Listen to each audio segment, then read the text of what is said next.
By far and away, that's the worst Manchester United performance under Ten Hag. Easily. I don't think there's much of a debate for it as well. I can't think of ones that are worse than this. The away performance at Anfield, but at home especially, to play like that, to put in that kind of performance, is nothing short of disrespectful to the fans who before the game serenaded the team with their rendition of Country Road, with Take Me Home United Road. And United didn't go anywhere. They didn't play like they were at home. United weren't at home. United were the away team. What a pathetic display. And mainly from that setup. Here are some things that I noted from the game that Manchester United just lost 3-0 to Tottenham Hotspur at home. Firstly, that setup is a joke. It's pathetic. It's the mentality of a small club. In fact, it's just a joke to set up in that way. And what I mean when I say the setup is, we know beforehand two main things with Tottenham Hotspur. They'll overload the midfield with inverting both of their fullbacks, and they'll be playing a high line. So Ten Hag makes it seem as if he's done the maddest genius tactical tweak. I know what to do with a high line. I'll play Rashford and Garnacho. First of all, reducing the technical level of our front line and making it almost impossible to hold the ball in the final third for a long period of time. Unfortunately, that just wasn't the case at this point in time for Manchester United. I would have started Amad Diallo. I would have continued the Eriksen experiment because Eriksen at least allows us to play. Manuel Ugarte, which is one I've said on this channel before, I'm not sure about him as a player. And there's more proof why. Just a nothing player, really. Does he get about? Does he get in challenges? Yeah, but it doesn't really bring much positivity to the team. It just feels like a dark, dark day for Manchester United. And mainly because of how bad that Tottenham lineup was. It's one of the worst Tottenham front lines I think I've seen in many, many years. A front line of Solanke, Brennan Johnson and Timo Werner wouldn't look bad in a Bournemouth kit. But playing for Spurs away at Old Trafford, I'm licking my lips when I see that lineup. I'm thinking there's something we can do here. United just weren't at the races from minute 1 to minute 90. Just was not good enough. Second best in almost every action. Ten Hag's setup, like it's like I'm watching and it's screaming at me. They're playing the back two, obviously. Bentancur and Udogie and Porro on the same line.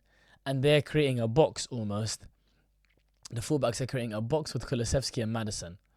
By the way, just because obviously I know this is a Man United video and I'm going to talk about United as well a lot more. But what Kulusevski's done with his career, his Spurs career, is special. I think Dejan Kulusevski has after when it was not working for that last season on the right hand side, it felt like he was like, I remember when there was conversations with Saka, look at how well he's done in only half a season when he joined in that January those years ago. And funnily enough, we've misprofiled Kulusevski. If we were going to compare him to anyone in the Arsenal squad, he's more closer in profile to Odegaard than Saka. Because how he's playing inside as an interior is a joke. He's picking up the ball in these half spaces. His first touch is so clean. His decision making is brilliant. His ingenuity. There's one little back heel that he did a 1-2 with Maddison. Kulusevski was painting a picture all over Old Trafford. Was doing what he liked whenever he received the ball. He had such a fantastic performance, which he topped with his goal early in the second half. From Man United perspective, the first 2 goals that they conceded were pathetic. Mickey van der Ven, the left centre half, drives from his box, not even his box, from inside just his own half, from the halfway line straight through the team. After Bruno Fernandes loses the ball pathetically. Van der Ven then goes to just run past Ugarte, who's too late to react. Not there. The intensity of the game is not there yet. And De Ligt can't even lay a glove on Van der Ven because of the absolute freak of nature that he is. The physical specimen that Mickey van der Ven is. He crosses the ball and Dalot is in no man's land, marking absolutely no one. It was pathetic all around from so many different players. The second goal for Spurs was just a joke. Casemiro comes onto the pitch, and to be honest, in that second half, I kind of enjoyed Casemiro just having fun in the number 10. He was just outside foot passes. He was vibing. Casemiro was out there vibing. But obviously the game was already done by that point. But Casemiro doesn't go for an aerial, just lets it go.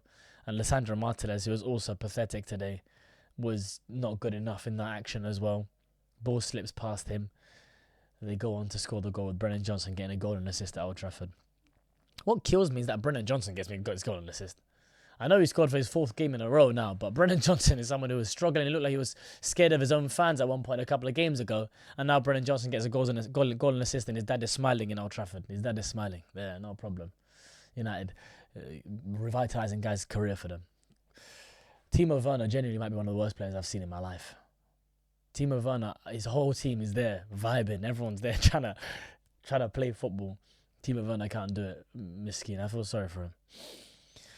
Bruno Fernandes, listen, we talk about the main talking point of the game. It's not a red card. If anyone believes that's a red card, then maybe they're lucky. Maybe haven't played enough football at any level. It doesn't have to be anywhere in a cage. If you're trying to put your body in front of a player and you slip while your leg is high and you hit a person on their shin with the back of your foot, there is no serious foul play going on. There is no endangering of an opposition, and it cannot be considered reckless. So by all accounts, there's no way it's a red card.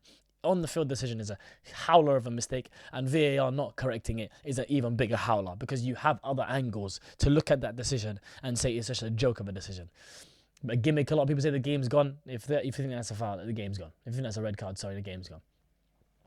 Bruno Fernandes, regardless before that, it was a disgraceful performance, and he's started the season really, really poorly.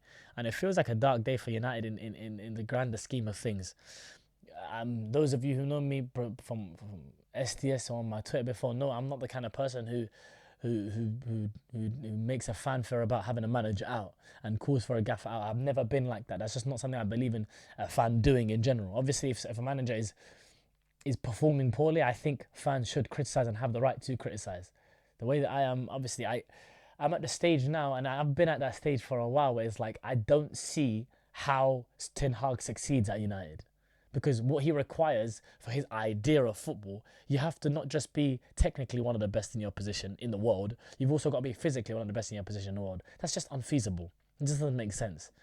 And the worst part about Ten Hag, let me tell you what the worst part is about Ten Hag, is that every moment it feels like he's found something that clicks with the profiles that he has in his squad. It won't happen again. You saw me in my previous videos about the Crystal Palace game and how brilliant we were in that first half. We didn't see that in the 20 game, and we didn't see that again today. It's almost as if whenever he seems to find something that works, he throws it away.